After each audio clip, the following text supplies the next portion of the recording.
Bonjour, c'est Gilles sur boursicoté.com. Voici l'analyse technique Forex et matières premières pour cette journée du mercredi 25 juin 2014.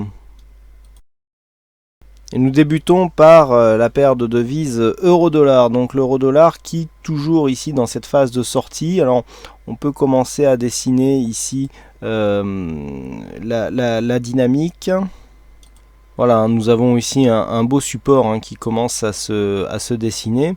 Et ce support a été validé aujourd'hui, puisque suite à un contact, suite donc aux chiffres du PIB américain qui a quelque peu affaibli le dollar et donc permis à l'euro-dollar de monter, eh bien nous avons un mouvement qui continue. Alors ce que nous pouvons marquer, c'est que suite à cette phase de hausse ici, on est revenu chercher cette zone de support qui était précédemment résistante. Je parlais de la zone des 1,3580. On a cette moyenne mobile 20 ici qui a du mal quand même à s'imposer en tant que support. On est sur une tendance relativement faible. Hier je vous indiquais d'ailleurs que rien ne bougeait et qu'il n'y avait pas grand chose à dire donc sur l'analyse technique de cette paire de devises. On a retrouvé un petit peu de volatilité aujourd'hui en dépassant donc le point haut significatif qui avait été marqué suite à la première phase de hausse. Donc le plus haut des 1,3644 a été cassé. J'avais personnellement un objectif à 1,3660. Alors on m'a demandé pourquoi je l'avais enlevé sur l'analyse euro-dollar. Et bien tout simplement puisque je pensais qu'il y avait trop peu de dynamique pour que les cours y aillent d'une manière certaine, enfin certaine avec une bonne probabilité. Vous voyez que même avec le chiffre du PIB américain décevant, je dirais même très décevant, qui est paru, eh bien l'affaiblissement du dollar a été relativement faible, ce qui prouve quand même qu'il persiste une forte pression baissière sur l'euro-dollar et que nous sommes ici pour l'instant sur un mouvement qui n'est que technique. Normalement on aurait pu monter beaucoup plus sur ce genre d'annonce.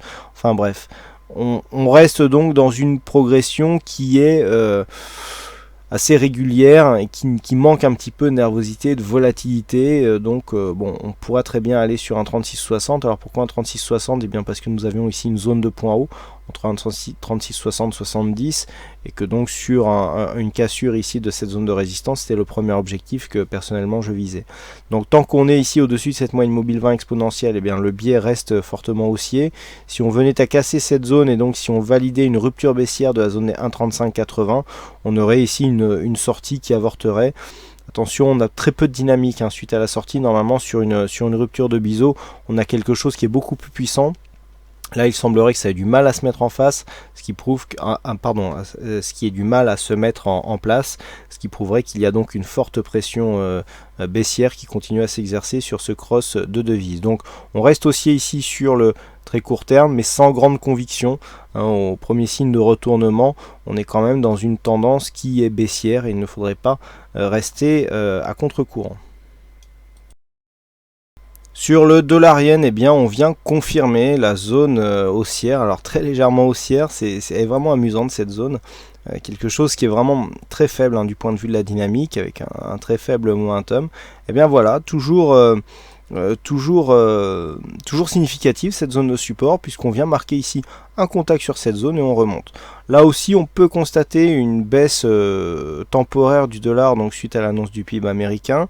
On a ici une petite phase volatile et puis on remonte sur une zone de support intermédiaire horizontal qui se situe à 101,80 yens pour un dollar. On est ici sur une neutralisation de la tendance court terme. On est aussi dans une tendance qui est neutre sur l'horizon de temps moyen terme. On a des oscillateurs qui hésitent dans leur zone neutre, à l'image du stochastique ici qui croise et recroise sa ligne de signal, et du MACD qui n'a qu'une très faible amplitude. Donc toujours une zone d'attente malgré le retour sur ce point technique, donc une tendance relativement flat sur le dollar yen donc en court terme et qui reste neutre sur le moyen terme. Je pense que c'est plus à peine que je vous montre trop ça. Voilà, on est relativement flat donc à tous les points de vue sur ce cross de devises. Et enfin sur l'or, on confirme donc le mouvement que je vous avais indiqué depuis maintenant quelques jours, avec du fait de cette faible consolidation ici, une pression qui continue à s'exercer sur le métal jaune, donc dans le sens de la hausse.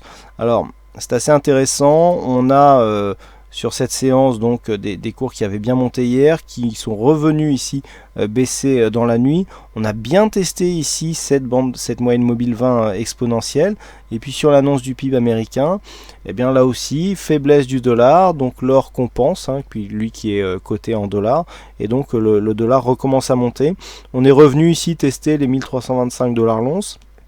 Je vous rappelle que nous avons un objectif court terme qui se situe à 1330 $ l'once. Il semblerait que, on manque un petit peu de jus, mais que la dynamique soit bien en place. Suite à cette forte phase de hausse ici, nous n'avons eu qu'une consolidation à 23,6%. On a eu un contact ici sur la moyenne mobile 20 exponentielle qui constitue toujours un bon point d'entrée pour suivre la tendance. Donc normalement, sur une rupture ici de cette zone des 1322, on devrait valider ici une rupture haussière des 1326, puis atteindre l'objectif court terme qui se situe à 1330 $ l'once. Donc l'invalidation de ce scénario se ferait sur une rupture baissière de cette zone horizontale majeure des 1306,6 $ l'once.